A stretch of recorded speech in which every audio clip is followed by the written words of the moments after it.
Oluvannyuma lw'okweza emyaka 7 abadde Ssaabalamuzi Alfonse Owiny-Dollo yawummudde emirimu gye ku ntandikwa ya Ssabbiiti eno ku kkooti ensukkulu mu Kampala.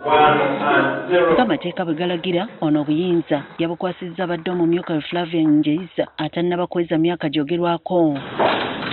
Kati ku makya ga leero, omukulembeze w'eggwanga Yoweri Kaguta Museveni alonze Flavian Njeyiza ku bwa Ssaabalamuzi omujjuvu mu kiwandiiko kye tusobodde okufuna. Ku myaka 57 Nzeija gy'alina wetwogerera amaze n'okukakasibwa Parliament mu kakiiko ka Parliament's Committee on Appointments akakulirwa Speaker wa Parliament Anita Among. Ekifo kya myuka Ssaabalamuzi Nzeija abadde agenda kukiwezaamu omwaka mulamba oluvannyuma lw'okulondebwa mu Gwokubiri omwaka oguwedde. Ogumu ku misango gy'asuubira okutandikirako gwe gw'okulonda abalamuzi ba kkooti ensukkulumu abagenda okuwulira omusango gw'ebyokulonda ogwatwalibwayo Robert Kasibante, omu ku baali beesimbyewo okuba Pulezidenti ng'awakanya obuwanguzi wamu na NRM Yoweri Kaguta Museveni eyalangirirwa ku kifo kino okulembera eggwanga emyaka 5 emirala. Kati oluvannyuma lw'okulondebwa kwa Flavian Nzeija nga Ssaabalamuzi kiba kitegeeza nti ekifo kya myuka Ssaabalamuzi ky'abaddemu kisigadde kikalu.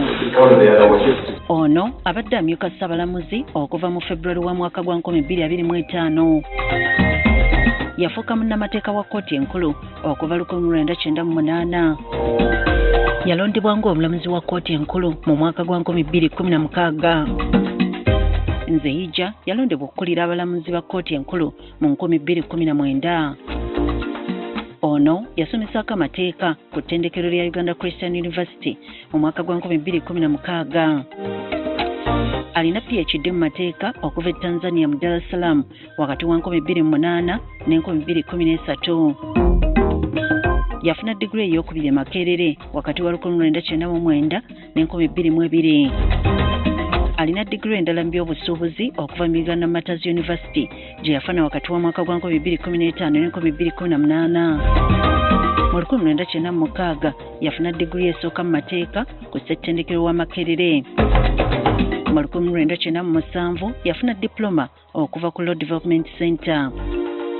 Nga bamaze okusajjakula bakola kampani y'ebyamateeka ne banne eyanzeija Mukasa and Company Advocate.